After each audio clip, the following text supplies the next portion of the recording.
Hello, and welcome to the Faith and Sustainability Podcast. I am your host, Leonard Robinson. This podcast is a project of the Roman Catholic Archdiocese of Atlanta Laudato Si initiative. On this podcast, we will go on a journey to explore the role of the Catholic Church and other faiths' impact in sustainability. Experts, theologians, and thought leaders will share their opinions and perspectives as guests on the podcast. Sustainability focuses on meeting the needs of the present without compromising the ability of future generations to meet their needs. The concept of sustainability is composed of three pillars: social, environmental, and economic, also known as people, planet, and prosperity. This podcast is made possible with the generous funding and support from the Archbishop's Annual Appeal, Georgia Interfaith Power and Light, Rutherford Seidel, Jamie Lanier, the Varlamov Family Foundation, the Sustainable Environmental Management Company, St. Francis Services, and the time, treasure, and talent from several individuals. The Faith and Sustainability Podcast is coming to you from the Archdiocese of Atlanta Chancery in Smyrna, Georgia. We are blessed to have Brian Savoie on today's episode of Faith and Sustainability. Brian is a Sustainability Program Coordinator for the Archdiocese of Atlanta Laudato Si initiative. He works with parishes and schools to create and implement sustainability improvement plans. He has supported Atlanta's Laudato Si work since 2015 and is helping the Archdiocese become a national leader in environmental sustainability. He has a passion for the environment and 30 years of experience as an engineer, manager, and consultant. He applies creative solutions to solve real-world problems. Brian holds BS and MS in mechanical engineering from Duke and Georgia Tech, respectively. He is the owner of St. Francis Services, a firm that helps organizations make the most of the earth, water, sun, and resources that God has given us. An interesting fact about Brian: he met his future wife, Sabine, on a high-adventure backpacking trip in Grand Canyon. He hiked down the canyon as a single guy and hiked out with his soulmate. In 30 years of marriage, they have rafted the mighty Zambezi in Zimbabwe, been on a camping safari in South Africa, explored remote regions of British Columbia, hiked the rainforest in Puerto Rico, and worked on mission trips in Nicaragua. Wow, that's quite a bit, Brian. Welcome to the Faith and Sustainability Podcast. Thanks, Leonard. It's great to be here. Very, very impressive background. Now we're going to talk about a little about what you've done, what you're doing, and what you're going to do today. Tell us about your connection to the environment. Well, I'd have to say it started a long time ago. I grew up one block from the Mississippi River, so one of my main playgrounds as a kid was actually the shores of the Mississippi. And so if you think a little bit about Tom Sawyer and what you've seen there, that was a little bit of my life as a kid. Also loved to go fishing with my grandfather in the marshes of South Louisiana. And even within Scouts, was lucky enough to have some great leaders that took us from places in Louisiana all the way up to the Smoky Mountains and even to the Rocky Mountains on trips with 14, 15, and 16-year-olds. So all that connection started really early. Even today, I love to hike and canoe and go rafting. It's something we've done with our family all through our life, even when our kids were babies. At home, we chose a home to be surrounded by nature. We live one block from the Chattahoochee River. So even as we walk in our neighborhood, we might see, as I did this morning, 2 hawks flying around over our house, or a red fox, or even over the weekend, a barred owl in our backyard. The last thing I'll mention about my connection to nature, and it's partly because of where I grew up, is I have a great respect for the awesome power of nature to provide for us and to recreate itself. Massive forests and land that provides things to eat, the metals and minerals that we use to make the things that we use every day, and even the energy that powers our society. It all comes through nature. I also have a great respect for the power of nature to remind us of our place, in fact, to take away what is given. Having lived through Hurricane Betsy in New Orleans, which caused the Mississippi River to rise 8 feet in just a few hours, having had Hurricane Camille hit in my grandmother's hometown, Waveland, Mississippi, with 175-mile-an-hour winds, and having lived with the aftermath of, mainly through my family, but through many friends, of Katrina with a 28-foot tidal surge on the Mississippi coast, I am definitely in awe of nature with its power and ability to provide. So to answer your question, It started very early and it continues today. And frankly, I'm just daily awed by what nature provides and what it is. Hey, you had a front row seat to a lot of things. Absolutely. Well, tell us, what did you do before you got involved with Laudato Si? Well, it's funny, I've always been a little bit of what people might call a tree hugger, but my real career was industrial management consulting, working in lots of factories and distribution centers, helping companies to improve how they engineered product, how they manufactured it, and even how they distributed it through the supply chain. I've worked with lots of different companies, ones you would know from A to Z. Let's cover A, B, C, D. Areva, which makes nuclear power plants and maintains them. BP, you know all about what BP does. Coca-Cola and Delta Airlines, just to go A, B, C, D. But lots of large companies all over the world. And the thing about my work with them that I think relates to what we're doing here is I always worked with improving operational performance, improving the way people worked within processes and used information systems and used their facilities, efficiency, if you will. I also worked with large teams, some of them global in nature, over multiple years, kind of like this effort with Laudato Si. And in addition, I worked with people who were just maybe warehouse workers or factory workers, but also all the way up to CEOs. So that experience comes into this work in that I work with lots of different kinds of operations, people at many different levels of management and in society, and in many different places around the world. And I think that leads to the kind of things that we may need to carry Laudato Si all the way through the Archdiocese of Atlanta and other places. Well, thanks for sharing your sustainability journey. It kind of gives us a background of your qualifications and why you were picked to work in this. But how does your faith shape your perspectives on sustainability? Well, that's a really good question. And thinking about this a little bit, my Catholic faith does definitely shape my perspectives on sustainability. But I'll also say my perspectives on sustainability shape my Catholic faith. God gave us the earth as our home and asked us to be good stewards of that. So certainly we must care for God's planet and people. But for anyone who has ever really looked, and I mean really looked at the earth and possibly parts of the cosmos up close, you can only be in awe of the creation and the Creator. Look at the patterns in the sand on the beach.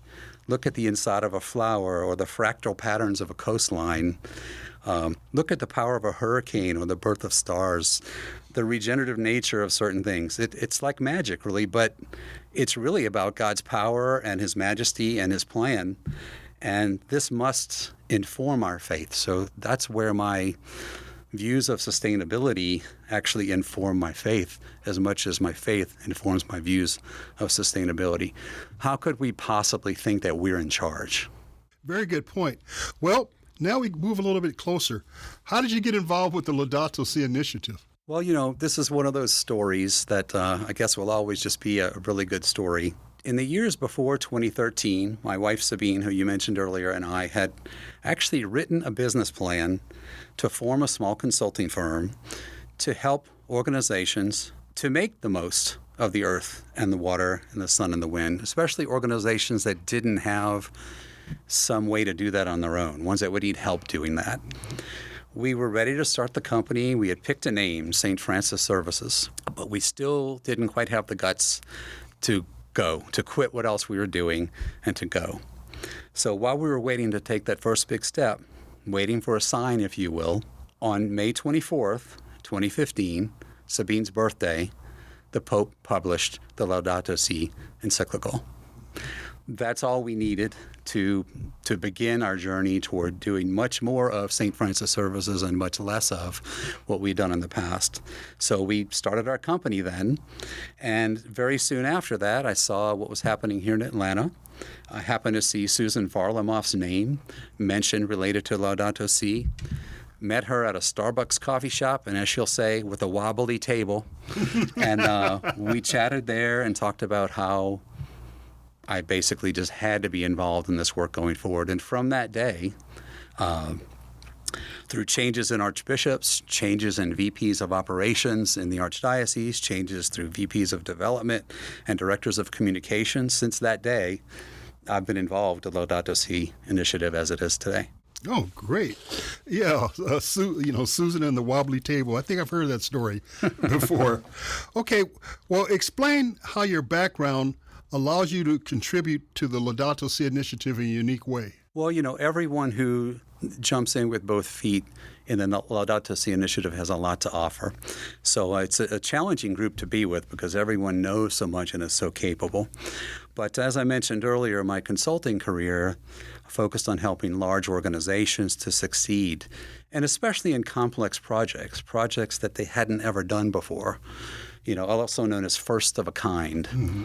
And so, a lot of these efforts involve changes in procedures and processes and information systems, roles in organizations, facilities, performance metrics, often concurrently and often in many, many locations at the same time. This first-of-a-kind change management experience definitely plays in with the Laudato Si initiative in that the encyclical by the Pope was a first of a kind. The Atlanta Laudato Si action plan was a first of its kind.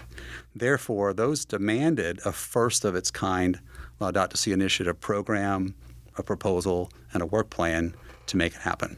And that's my unique contribution is to help develop that program and that work plan to support these other first of a kinds. Yeah, there's no roadmap to follow. Right. It is a first of a kind. We're the ones laying it out. Okay. Speaking of the initiative, what are the objectives and what are the initial focus areas? Great question. Others have spoken about the mission and vision and goals, the bigger picture things. But where the rubber meets the road is what are we really trying to accomplish and by when?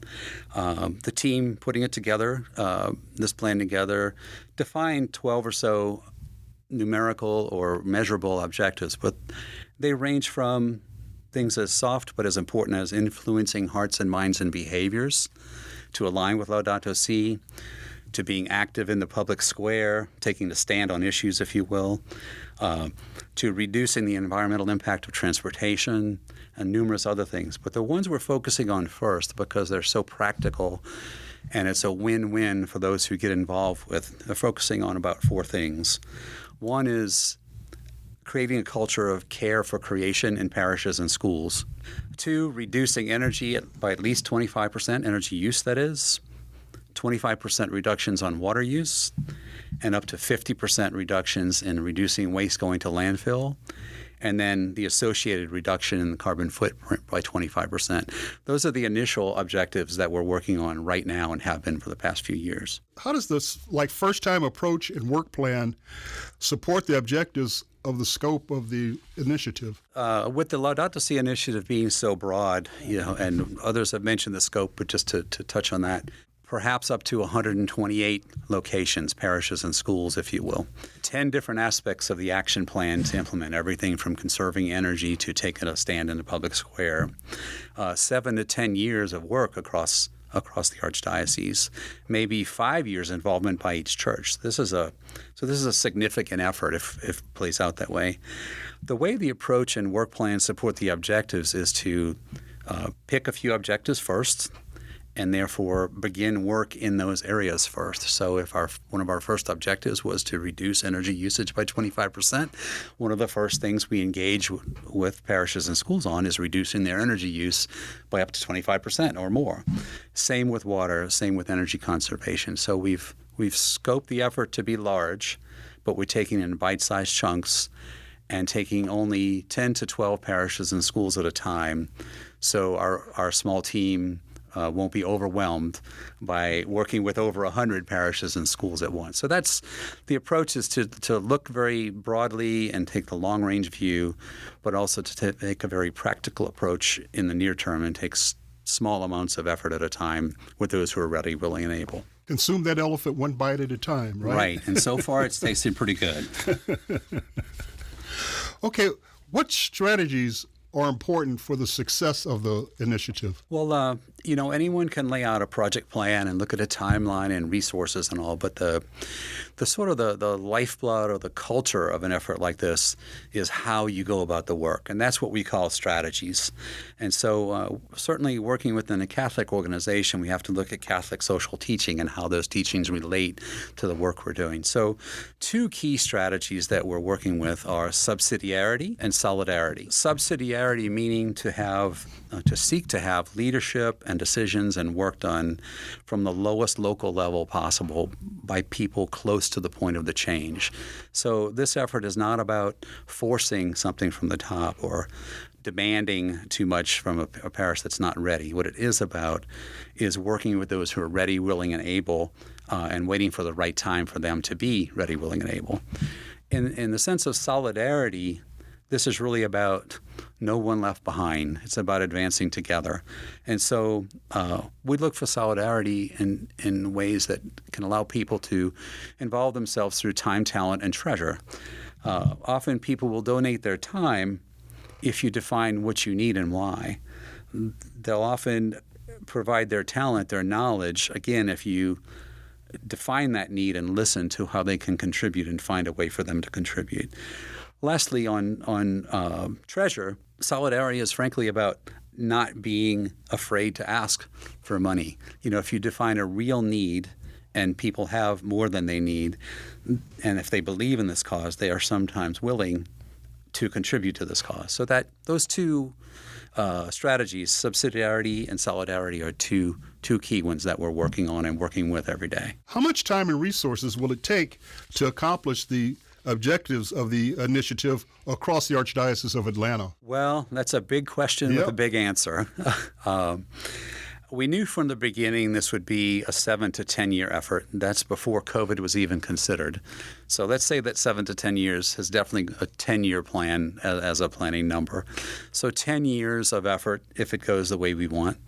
And frankly, by pure coincidence, we think it may be as much expenditure as $10 million across those 10 years when you add up most of what we believe needs to happen. There's a Laudato Si initiative support team that provides things like program management and water and energy audits and handling data and those kind of things. There's a leadership and support group that provides expertise in certain areas like materials management and finance and environmental justice. And then there's even work at the parish and school level, which is frankly a whole different set of numbers. For a given parish or school, we think this might take about 3 to 5 years for them to implement most of what the Laudato Si action plan holds for them. And it might take as much as 1,000 days of someone's time across that parish to make this go, 1,000 work days, if you will. If we take that to the Archdiocese level, not counting the parish and school time, it could be as much as 10,000 or 15,000 work days of effort over those 10 years to bring all of this to fruition and to gain all the benefits that may come from it. Well, how does, you spoke about the LSI support team. How does the support team help parishes and schools bring Laudato Si to life? It's really all about providing a connection between the need and resources.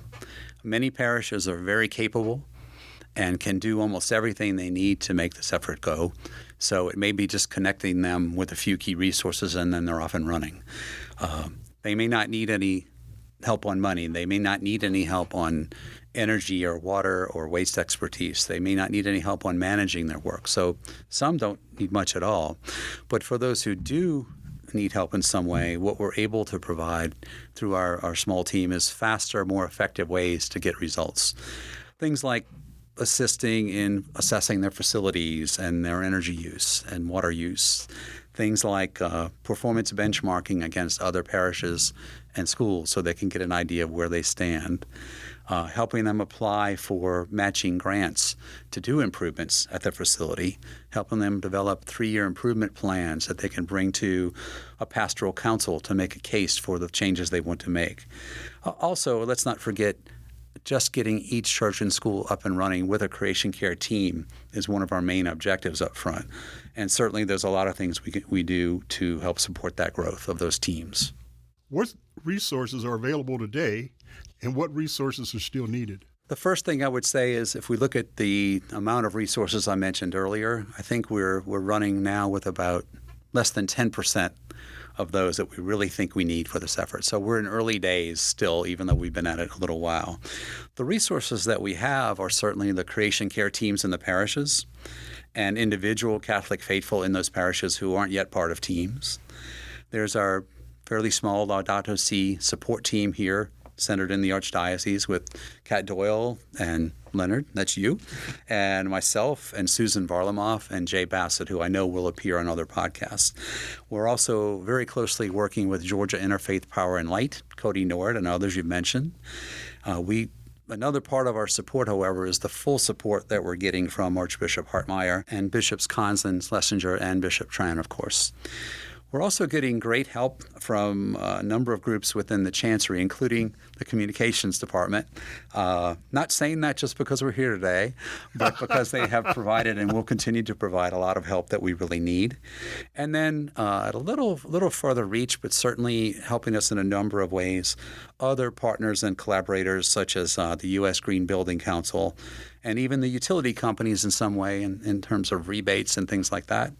And then lastly, contributions is another type of resource that we are getting some of today through Archbishop's Annual Appeal, through individual donors and benefactors and participants.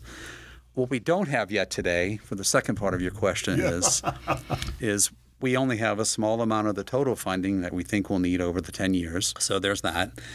And then specifically, what we're aiming to be able to build in the future is more education capability to bring the facts, figures, and practices and procedures of Laudato Si out to more people, to provide more subject matter expertise in certain areas where we require deep knowledge and the hands to help implement improvements based on that knowledge. And then lastly, a financial analyst or consultant. So there are some specific things we're looking for as we grow. Okay, well, we've done, so much with so little. But give us examples of progress and results. Well, there are a couple of different levels we can talk about this at. One would be at that parish and school level, and I think that one's the most important because that's where the changes need to happen. In the areas that we've worked in so far, primarily related to helping to create creation care teams, reduce energy use, reduce water use, reduce waste. We've seen some great results. Out of the parishes and schools we work with, well over 50% have standing creation care teams, and others have at least a key leader or two with a very small team. We've also seen 15 to 40% reductions in energy use at many parishes and schools, 20 to 50% reductions in water use at a number of them. And where we've worked on waste reduction, we've seen 50 to 80% reductions in waste. So we're seeing some great results among these first 30-plus parishes and schools. There are other things that aren't numerical, things like doing more education of youth about what Laudato Si is and how they relate to it and what they can do about it. Things like beginning to look at rooftop solar in a more serious way now that some of the basic and fundamental improvements have already been made.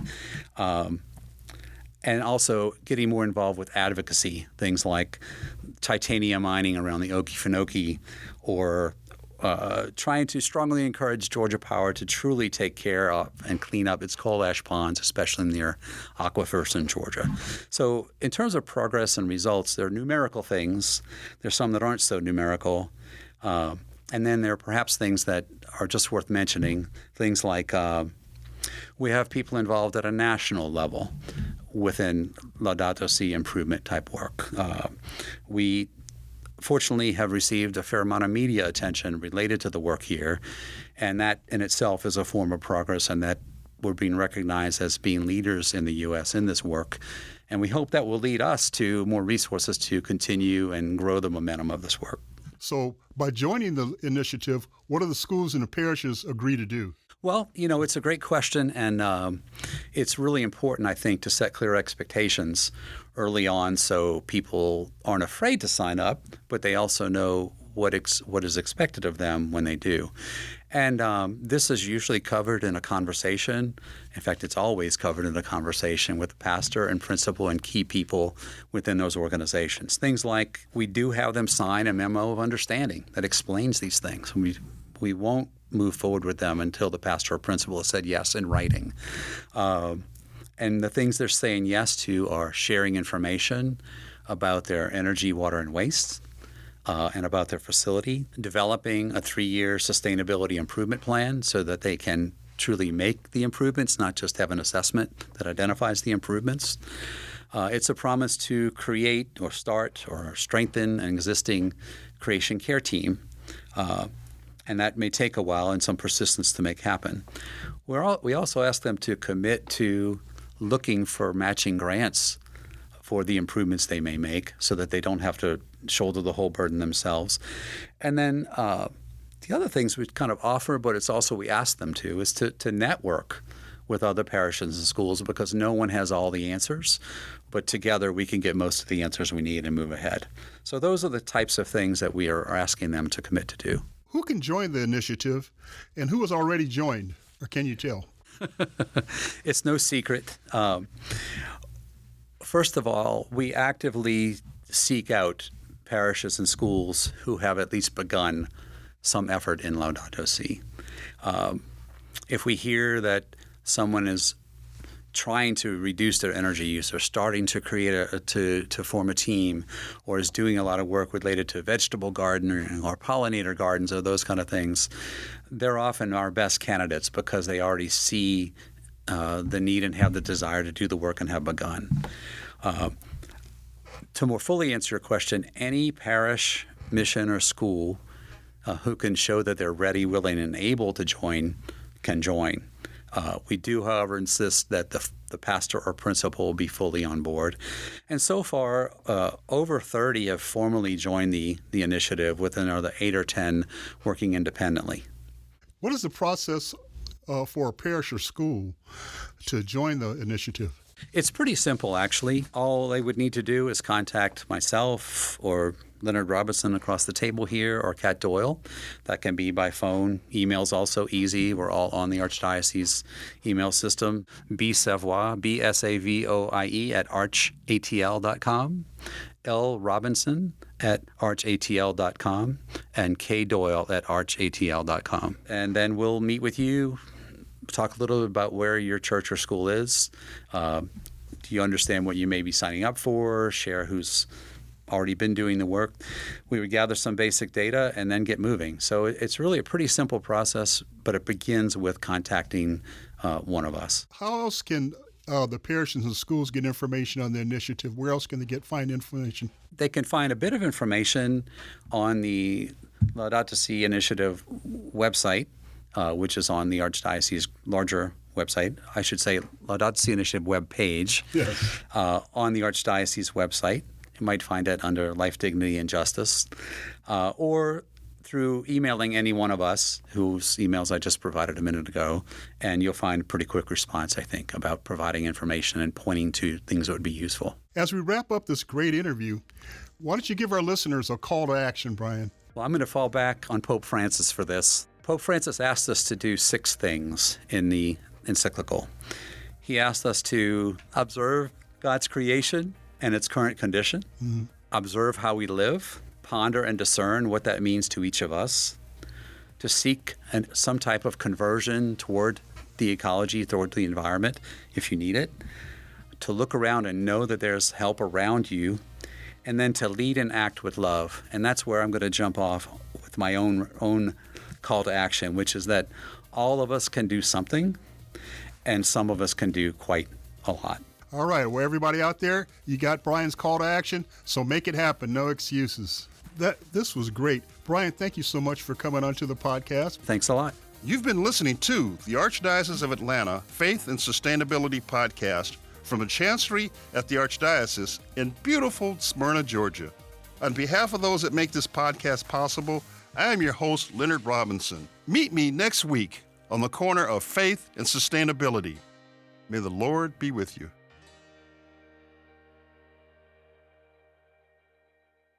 The preceding podcast is a production of the Roman Catholic Archdiocese of Atlanta. Copyright 2023.